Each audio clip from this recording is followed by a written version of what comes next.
Hi, everyone. This is Mike with episode 55 of Getting Everyone Moving, brought to you by Palms to Pines Parasports. Today we have Harlon Matthews. Welcome, Harlon. Thank you. Glad to be here. So tell us, let's get right into it. How did you get involved in the world of adaptive sports? Well, on a very, very personal note, I have had a disability since 1982. And after about 19 years in, started having to use a wheelchair more regularly. And so I was transitioning from walking with a noticeable limp to the chair and went to be fit for a wheelchair. And the gentleman there asked me, have you ever played any wheelchair sports? And I told him I tried it when I was a kid at Shepherd Center. I was just 15, but had never really played. There really wasn't anything for youth that I knew of anyway back in 1982.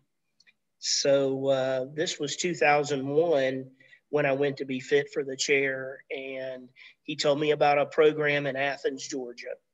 And I went and tried it, and here I am many, many years later doing a lot of different things that I've done. Well, which sports have you played? I've played basketball and tennis. Tennis is my main sport. They had us playing basketball first, and they were finished with basketball, and they said, okay, it's time for tennis. And I said, well, how do you do that? And they said, well, you're going to have to push holding the racket. That part I was like, okay. But then when they went on to say that it's going to cause even more blisters than basketball, I literally told them I enjoy watching it on TV. I enjoyed watching my uncle play growing up. But no, thank you. I don't want more blisters than I already have. So I told them no. And finally, on Cinco de Mayo, 2001, they had a wheelchair tennis day at Bishop Park in Athens. And they're like, look, just come out and try it. If you don't like it, okay. And let me say, I went and I tried it. Oh my gosh, basketball started becoming a thing of the past. I just had a knack for it and did real well. And shortly thereafter, they took about 4 of us to a camp, an all sports camp in Warm Springs at the Roosevelt Rehabilitation Center. Yes. And that is when things really opened up for me, because there were some instructors there that were Paralympic athletes. And one of them you may know as Randy Snow. Mm-hmm. And so we rotated between sports, and we finished basketball, went to tennis, and we're finished with tennis, and he calls me up to the net. And he said, I'm sorry, I don't remember your name. And I told him, and he said, well, I want to tell you something. You are a natural born athlete. And if you do not keep doing this, you are selling yourself short. Huh. From this guy who had previously at camp introduced himself as the only 3-time medal winner at the Paralympics and done all these things. And this God, if you will, of wheelchair sports told me that.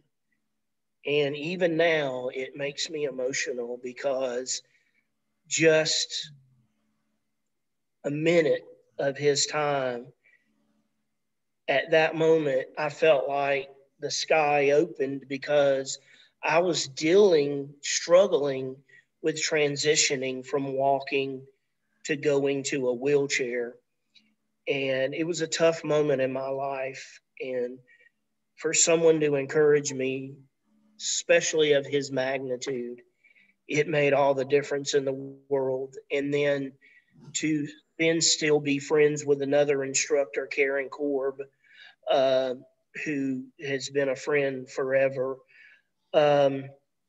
Those things, I left that camp knowing how great of a feeling that I had, that I wanted to give that to other people. And that's what I do now. So Randy, Karen have had great influence on your life. There must have been a time when maybe you felt a bit depressed, like, what am I going to do? How did your family help you at all? What is it inside of you that really helped you to push forward to be able to accomplish what you've accomplished, during your lifetime? Yeah, my family, I mainly know my mother's side. My parents were divorced. They're all go-getters, even the tough love part of it. And I was actually, it's funny, I was working for one of my uncles at the time at a landscape company, and I was the manager of the floriculture department, where we design flowers that go in office parks and stuff. So what ended up motivating me more than anything is I was at home, not able to work. He calls me up one week and he said, Harlan, you need to hurry up and get better, because if you don't, you're going to be in a wheelchair the rest of your life and you'll never be able to do anything.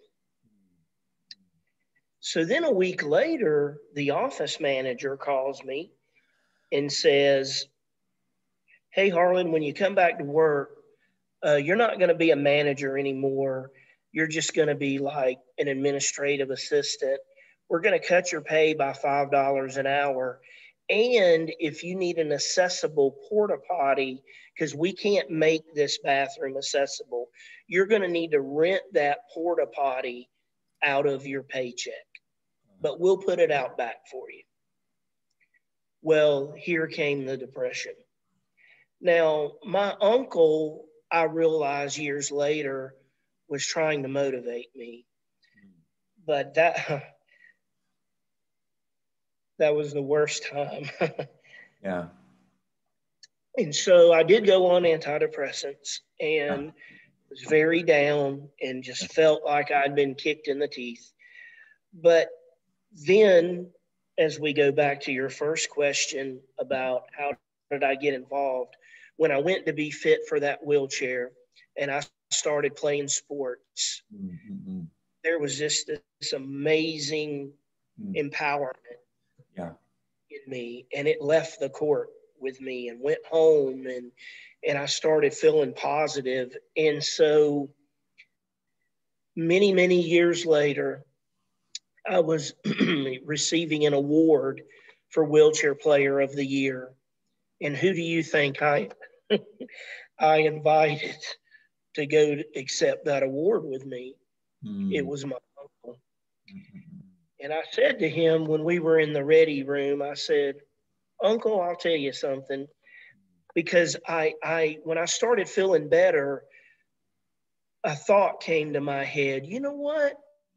I'm going to be in a wheelchair and I'm not going to be able to do anything.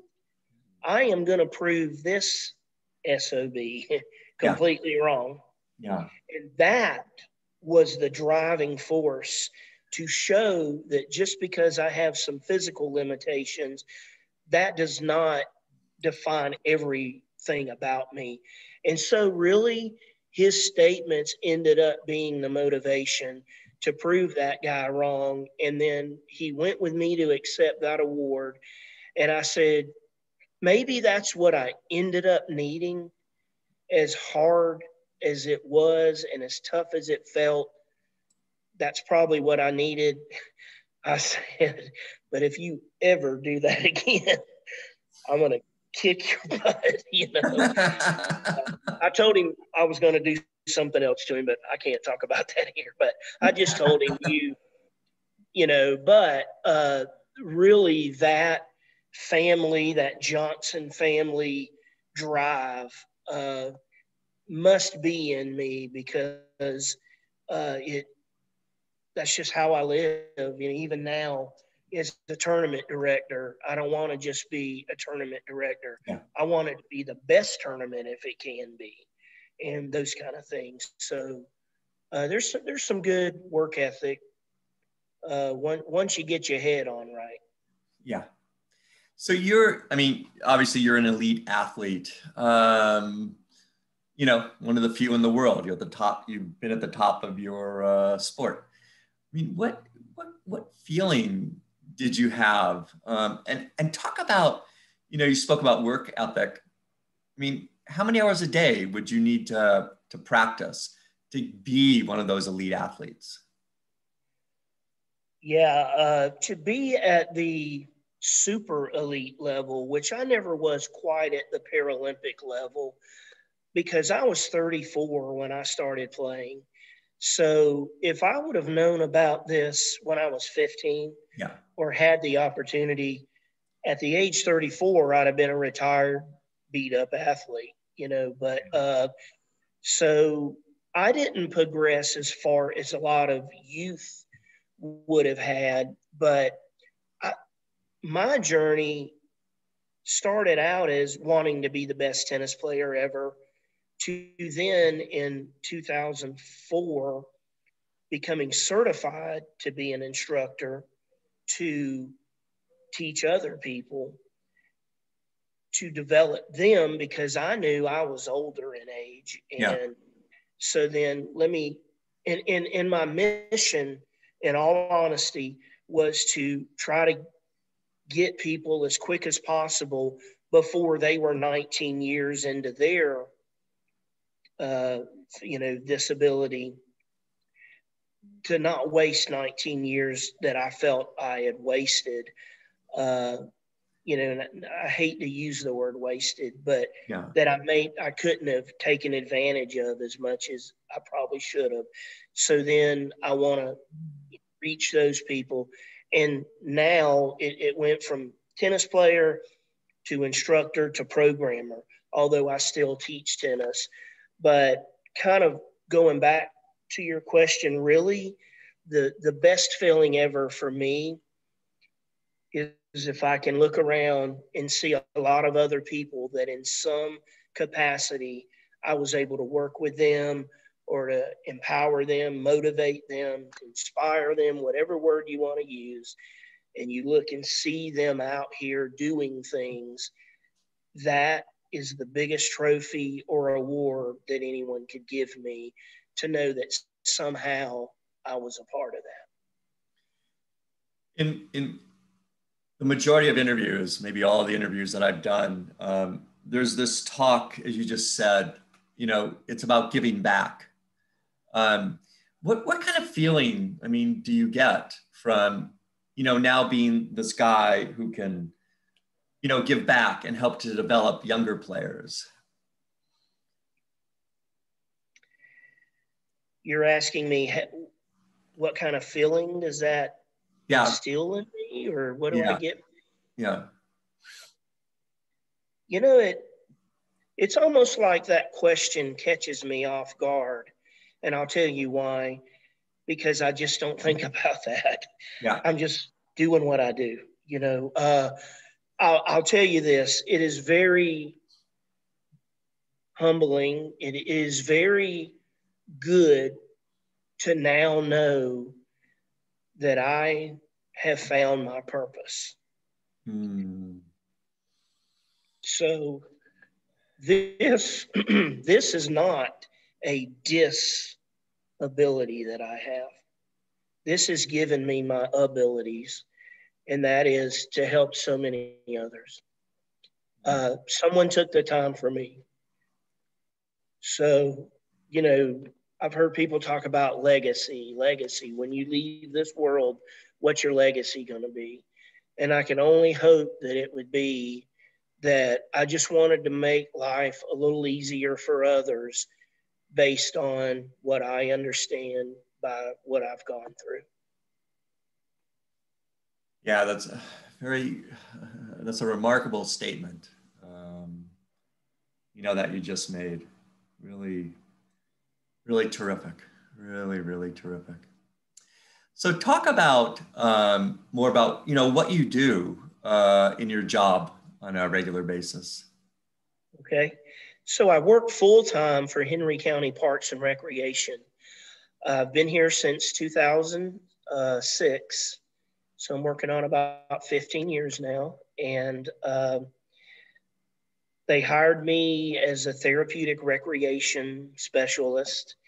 No degree, but I was super passionate. Like I told you, Yeah. knew what I wanted to do. And so I receive a phone call one day saying that Henry County Parks and Recreation is looking for a tennis instructor. And so I called the number, and the lady, who's now my supervisor, said, just like this, no, we're not looking for a tennis instructor. We're looking for someone to manage our wheelchair sports program. Wow, really? I might know someone.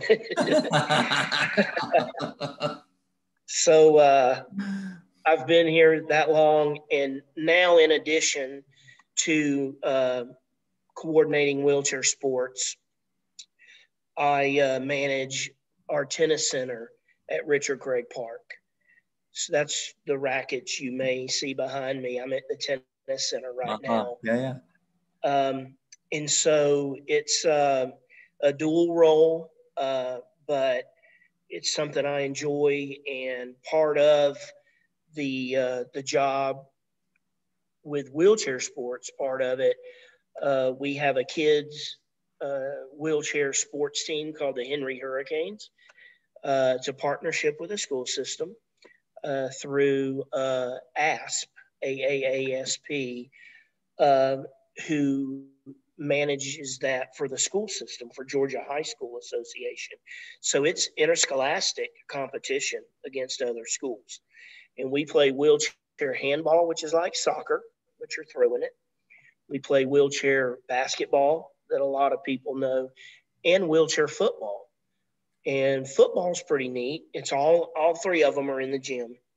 But football is really cool because it's inclusive to the school system kids who use power chairs.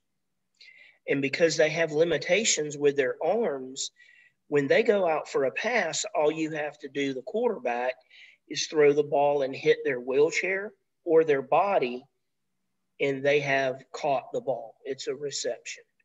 And they can keep going until they're touched with two hands. So we've been doing that since 2008. And as sports goes, some years are better than others. But we've accomplished a pretty good bit. The kids, they're real good. And that's another way where we're using sports to catch these kids when they're young. And even more importantly, a lot of times the parents, and just let everyone know, hey, look, this isn't the end all here. They're young. They have their life ahead of them. Let's get them feeling good on the court and off the court, telling them about college and careers and all of that. So, that's just another way we do that. And that's the youth part of our program. And with the adult part, we have a wheelchair tennis, and we also host America Wheelchair Tennis Championships, which is the largest USTA only wheelchair tournament in the nation for tennis. Wow, that's just incredible. Speaking of college, there still aren't that many collegiate level adaptive sport programs. I don't think there's anything in Georgia at this point. There is not. Yeah, yeah. And so how do you think we get more collegiate level adaptive sports going? Because, the youth that you're working with obviously you're encouraging them, sports is a kind of an entry point, to doing many things in life. But how do we do that? Do you have thoughts on that? Well, I feel like the biggest obstacle is educating people on, we use the phrase, oh, that's a wheelchair athlete. Yeah. Well, they're an athlete. Yeah, that's right. And get them to identify them as such and not just oh, bless their little hearts. That's so warm and fuzzy and Yeah. God bless them, and I get it. I get that. But seeing is believing. And that's what I try to tell people is you need to come check this out. Because in your mind, you think it's a fresh out of rehab kind of, someone's pushing us around or what have you. I've had people ask me one time, a guy asked me, so what's the objective in wheelchair tennis?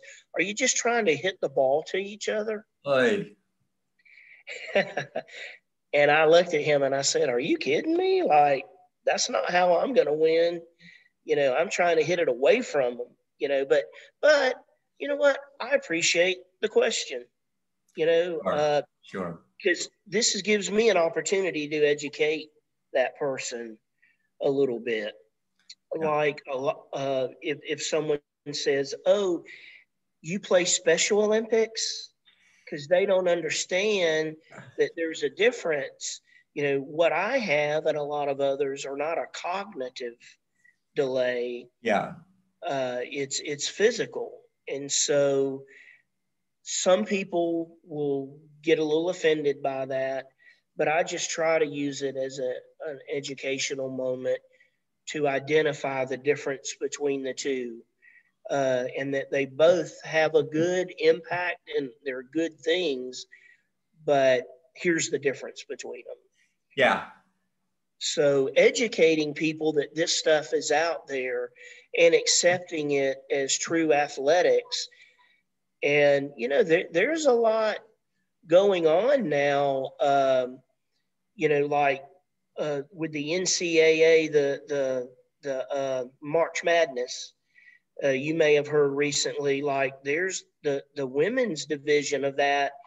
They're posting things out there about their locker rooms not being the same as the men's, and those kind of things, to me, will help pave the way for what we're doing as well.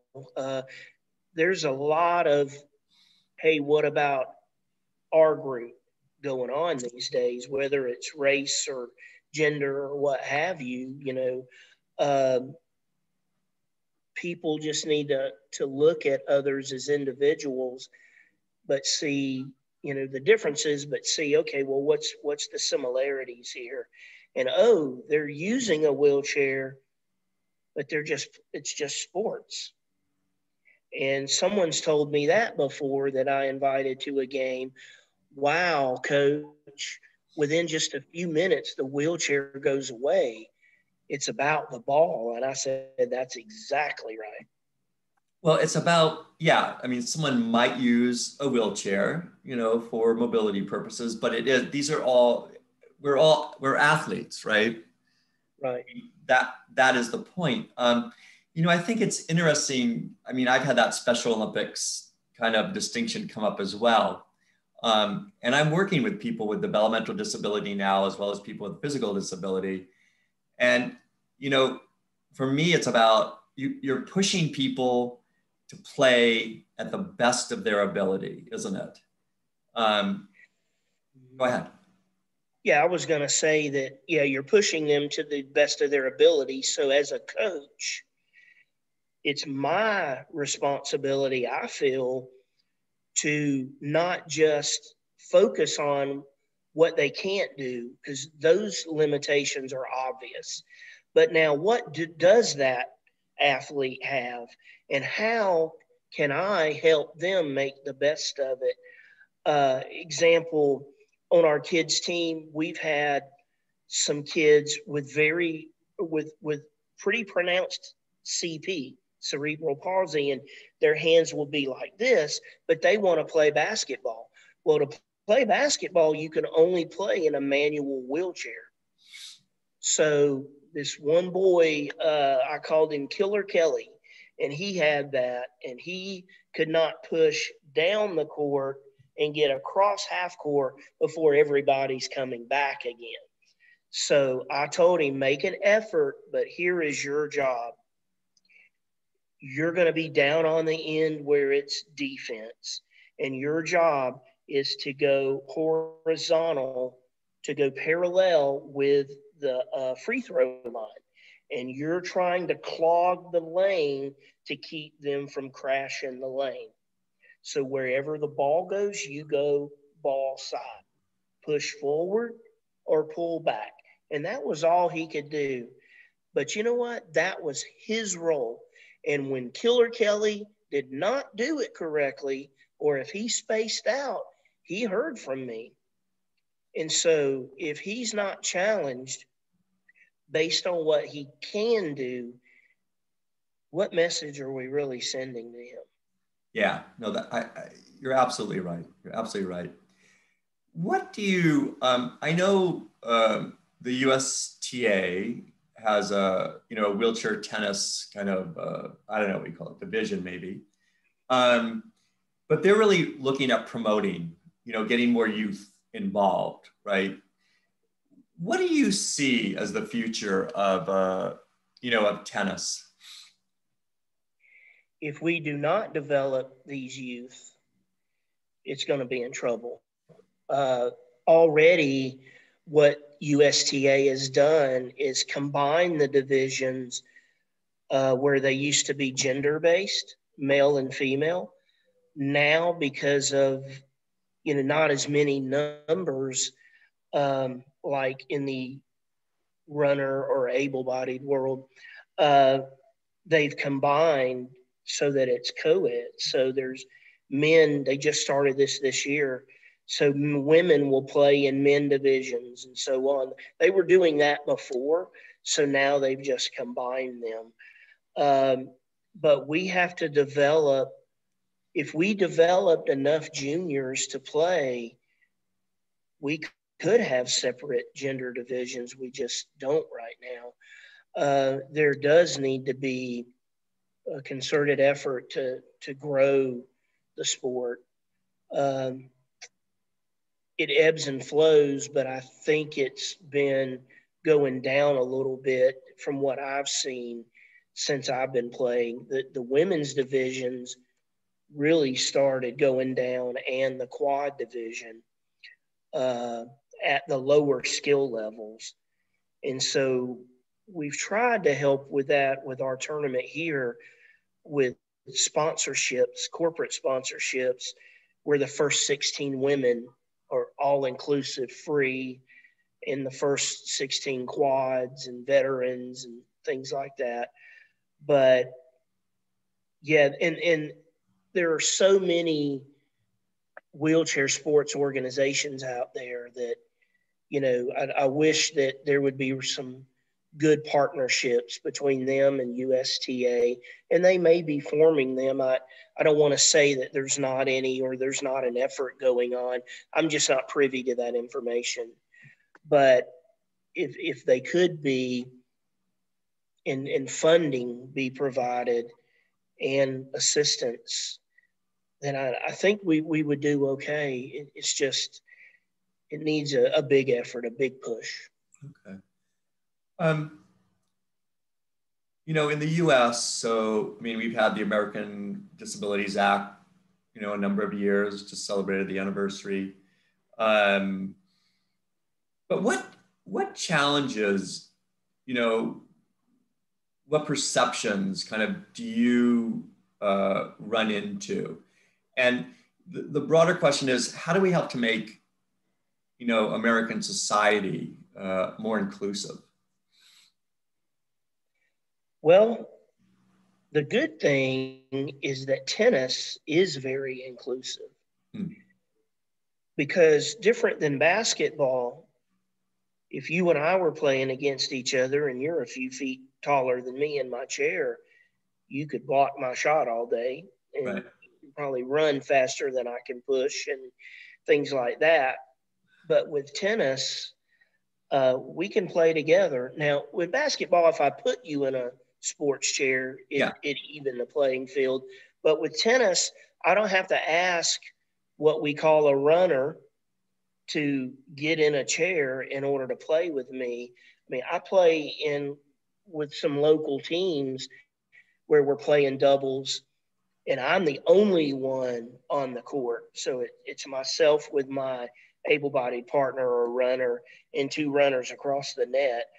But in order to help this, more chair players need to play in traditional leagues, because you need to be out there and seen, and these people understand what's possible. So if you can do that, I encourage it.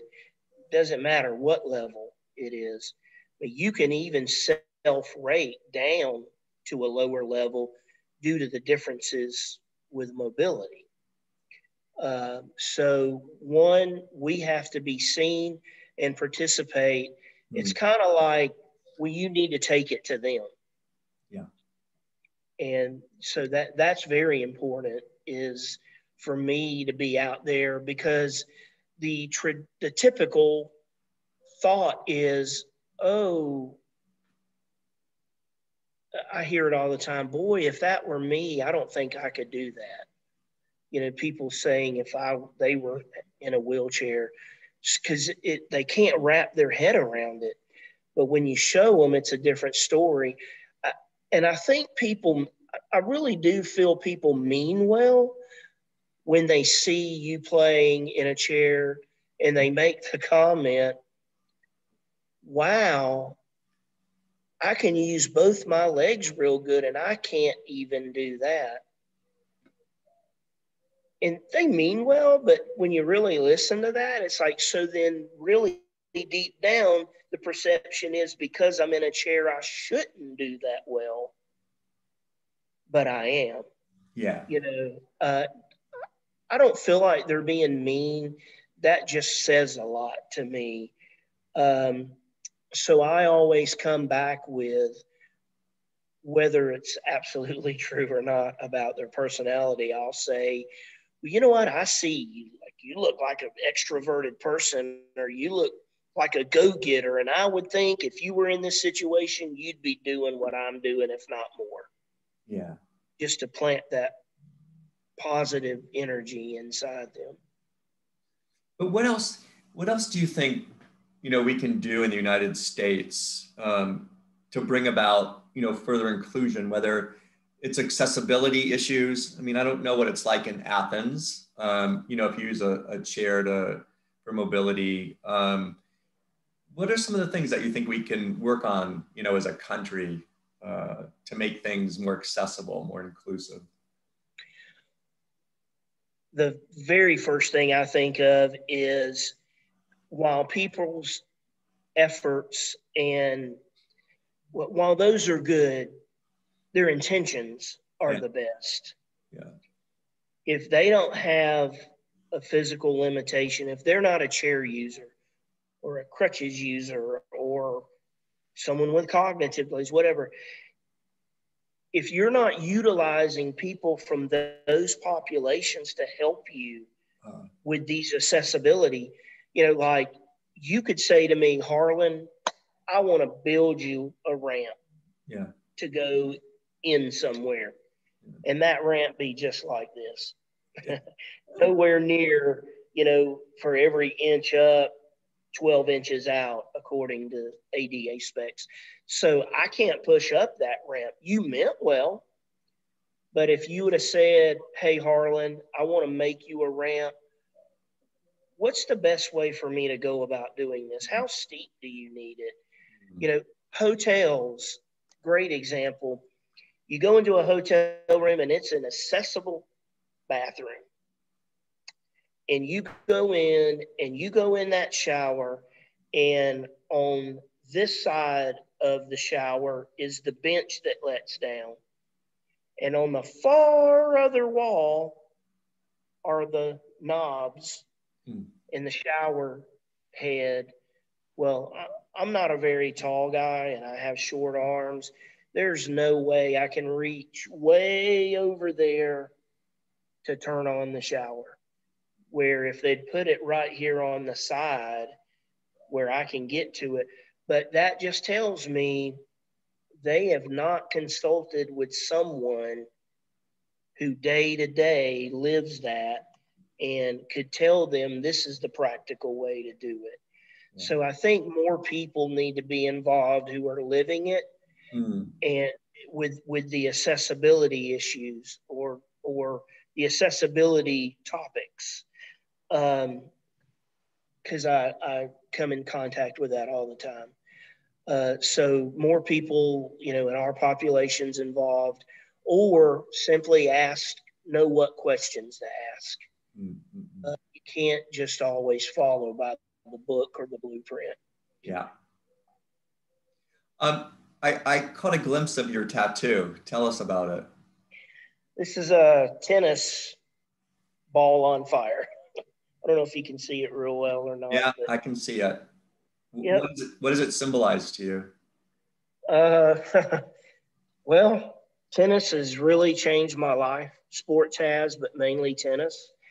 And it's close to the USTA logo, but I just wanted something on me to continually remind me of the journey that I've been on and that tennis has taken me.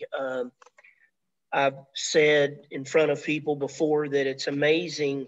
The letter T has been a constant in my life. My disability is called transverse myelitis, and it affected me at T10, T12 on the spinal cord. And then a lot of people would think that that's tragic, and it felt tragic when I was transitioning into a chair. But then along came tennis. And now many years I feel very triumphant. Oh, that's beautiful. Oh my gosh. I love it. That is great. We're getting towards the end of our interview. What are some final words that you'd like to leave our listeners with? We all have our journey, and it's we feel like we're on a path.